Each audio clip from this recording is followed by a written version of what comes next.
Shavua Tov a todos, continuando aqui com o nosso de Kitzur Shulchan Aruch, a gente chega agora a Alahá Kav Hei, 25ª Alahá desse nosso capítulo sobre Ma'achalot Asurot, alimentos proibidos. Fala o Kitzur Shulchan Aruch, En lashim misa bechalav shem euchal apat im abasar, vim lash kol apat asura afilo leochla levada, gzerah shem euchla im basar. Uma das coisas que foram proibidas por nossos sábios, pelo risco da pessoa acabar fazendo algo errado, é fazer uma massa com leite ou carne. Ou seja, misturar na própria massa, às vezes vai fazer uma massa de pão ou algo do tipo, em vez de colocar água ou suco de laranja, colocar leite ou algum tipo de shuman, algum tipo de gordura de carne. Por quê? Porque existe um risco da pessoa acabar comendo esse pão com um outro tipo de alimento. Se eu colocar leite na massa, eu posso acabar esquecendo que aquele pão é um pão feito com leite e acabar comendo isso com carne. Ou se eu fizer algo com carne, eu posso acabar comendo com leite. Esse decreto, essa gzerá de Chachamim, que é proibido colocar leite ou carne na massa, é válida somente para pães, coisas que geralmente são comidas com queijo ou com carne. Mas bolos, por exemplo, que é comido geralmente como sobremesa, separado, não como parte da refeição, aqui não tem problema nenhum fazer de leite ou de carne, quem quiser, mas o problema, a proibição de Chazal é somente com relação a pão. E alguém que fez um pão com leite ou com carne, não pode comer nele por si só, esse pão está completamente proibido, fora, salvos alguns casos, tem 3 situações, 3 condições na qual isso sim vai ser permitido, como veremos agora. ואם היה דבר מועט, כדי אכילת פעם אחת, או ששינה צורת הפת שניכר שלא לאוכלה עם בשר, מותר. O Kitzur Shulchan Aruch traz aqui 2 opções, 2 formas disso ser permitido. Temos mais uma que não aparece aqui, mas ela é um pouco mais óbvia. A primeira opção, fala que se for uma quantidade pequena.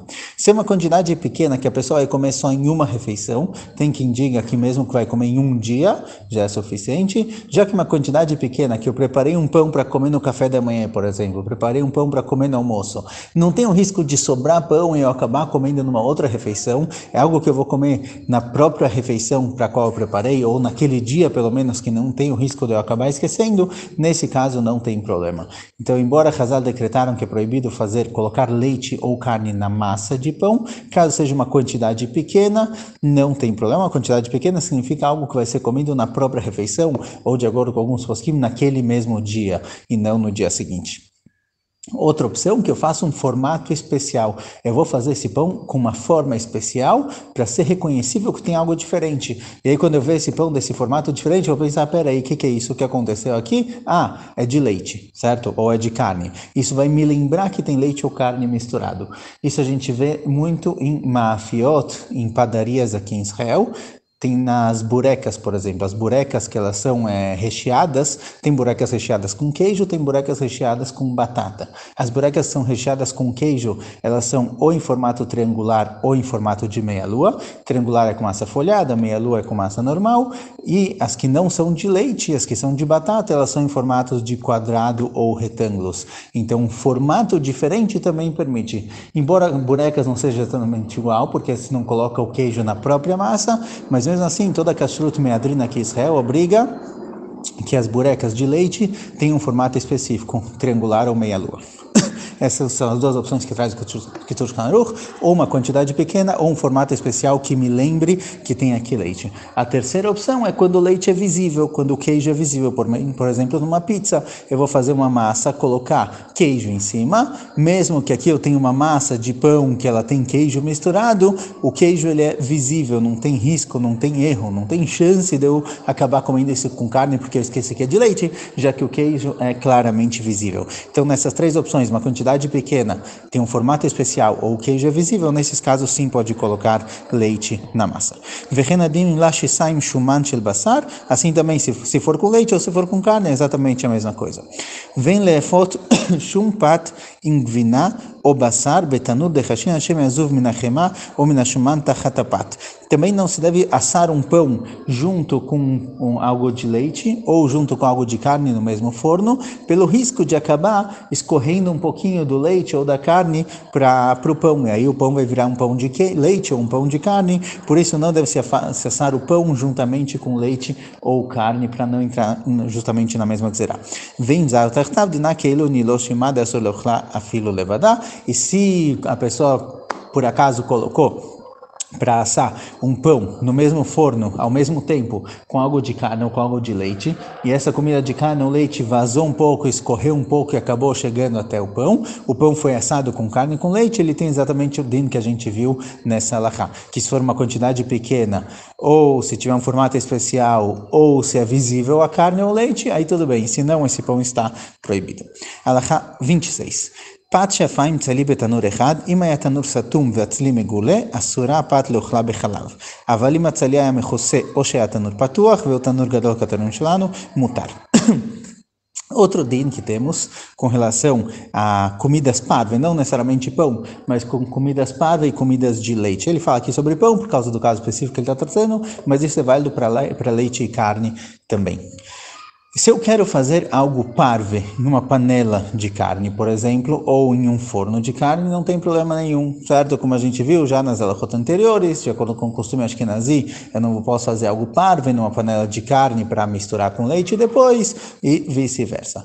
Mas o que acontece se eu quero colocar no mesmo forno, fazer ao mesmo tempo duas comidas, uma parve e uma de carne, por exemplo? Estou cozinhando para Shabbat, eu quero fazer um frango com molho e quero fazer também o kigel, e quero colocar os dois juntos ao mesmo tempo. O que acontece com esse kigel, por exemplo, o kigel de batata, ou qualquer comida parva colocada no forno junto com carne, será que ele fica de carne também ou não? Então aqui temos algo que Hazar chamaram de reach e zeah. Reach é o cheiro da comida, zeah é o vapor que sobe da comida. Cheiro significa o seguinte, às vezes você pode colocar uma comida do lado da outra, embora não vai ter o gosto dessa comida que está do lado, mas o cheiro ela acaba sendo absorvido pela outra comida, pela comida parve. O cheiro geralmente, se não são assados juntos, se é um depois do outro, não tem problema nenhum. O risco aqui é com relação a zeá, com relação ao vapor que sobe, aos edim que sobem na comida. Então se eu estou fazendo um frango, por exemplo, ele começa a assar, um frango com molho, começa a subir vapor, isso enche o meu tanur. Talvez eu olho para o tanur, dá para ver que tem o frango lá está fervendo, está esquentando e está subindo vapor. E se eu tiver algo parve do lado, eu estiver fazendo, por exemplo, um kigel de batata do lado desse frango, parte desse vapor sai do frango e vai para o kigel, transformando esse kigel em um kigel de carne, que realmente ele acaba ficando de carne. Agora, para que isso aconteça, precisa ser um tanur fechado, como os nossos tanurim de hoje em dia. Antigamente o tanur muitas vezes era aberto, não era fechado em cima, ou não era muito bem vedado, mas os nossos tanurim, os nossos fornos hoje em dia, são muito bem vedados. Então o vapor não sai, o vapor vai se juntando ali dentro do forno, e ele vai transformar esse kigel, por exemplo, essa comida parva feita com a comida de carne, em algo de carne. Por isso, fala o Kitzur Shulchan Aruch, que se eu quiser fazer algo parve do lado algo de carne, no mesmo forno, e manter ele parve, eu preciso que um dos dois esteja coberto.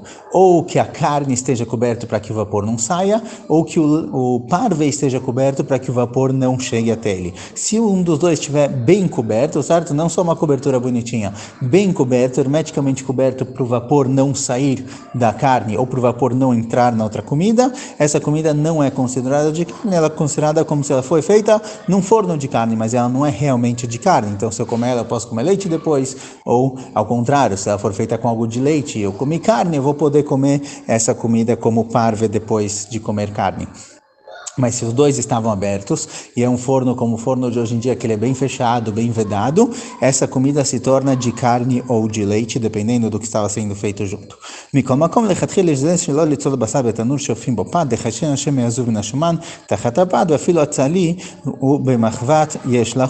assim, fala que com relação ao pão, que a gente viu que tem um decreto especial de Hazal, de não fazer um pão de leite ou de carne, pelo menos com relação ao pão, a pessoa deve tomar mais cuidado para não fazer os dois juntos. Mas com relação a coisas parve, se a pessoa quiser colocar para assar os dois ao mesmo tempo, um dos dois deve estar bem coberto. Isso vale também para peixe e carne também, que existe o costume de não comer peixe com carne. Entre Ashkenazim, entre Faradim também não se come peixe com leite. Se eu quiser assar os dois ao mesmo tempo, no mesmo forno, um deles precisa estar hermeticamente coberto. Mais uma halakha, halakha kavzain, tanur shezav bekarka shelo shuman o chalav, tzarech esek kadin ad sheilchu hagechalim al pnei kulo veitlaben. Tanur que Alguém fez nele carne ou leite e vazou, tem um pouco de carne, um pouco de leite que sujou a parte de baixo do tanur, do forno. Ele fala aqui que precisa ferver o forno, colocar lá guerralim, colocar brasa para queimar tudo. Ele está falando dos fornos de antigamente, fornos a brasa. Mas os fornos de hoje em dia, o que acontece? Se eu tenho um forno de carne, eu quero fazer nele algo parve, que não vai estar nada de carne, ou eu quero fazer nele algo de leite, por exemplo. Só tenho um forno em casa, eu quero usar ele para leite. Então, de forma geral, o ideal é que a pessoa tenha um forno para carne e um forno para leite. Caso isso não seja possível, a pessoa não tem a possibilidade de comprar dois em casa ou de ter dois em casa, como ele faz para poder usar o forno de carne para fazer algo de leite? Então aqui precisa de algumas condições para que a pessoa possa usar. Embora a gente viu que o costume ashkenazi é não mudar coisas de carne para leite, isso é válido para panelas e talheres, etc. Mas fornos e micro-ondas não tem esse problema. Agora, se eu tenho um forno de carne, um forno de leite, eu quero lá fazer uma comida que é o contrário, no forno de carne fazer algo leite, no forno de leite fazer algo de carne, eu devo cumprir 3 condições. Idealmente 3 condições, se não é bom perguntar para o rabino, mas idealmente 3 condições. Primeiro, que se passaram 24 horas. 24 horas desde o último uso. Assim, mesmo que tenha um pouco de comida absorvida nas paredes do forno, essa comida já está estragada depois de 24 horas. Segunda condição, que o forno esteja limpo. Se tiver lá um pedacinho de frango, um pedacinho de carne que vazou, que caiu de alguma coisa que eu assei lá, isso daqui vai transformar o meu forno de carne na hora que eu ligar ele, mesmo que eu coloque água de leite lá, vou estar misturando, vou estar assando junto carne e leite. Então, que o forno esteja limpo. E terceiro, antes de fazer algo de leite, eu devo ligar o forno no máximo por 20 minutos, meia hora, para queimar qualquer restinho de coisa que tem ali dentro daquele forno. Então, alguém que tem um forno de carne quer fazer algo de leite, ou alguém que tem um forno de leite e quer fazer algo de carne, 3 condições. Idealmente, lechatchila, que se passe em 24 horas, que o forno esteja limpo, e ligar ele por 20 minutos, meia hora no máximo.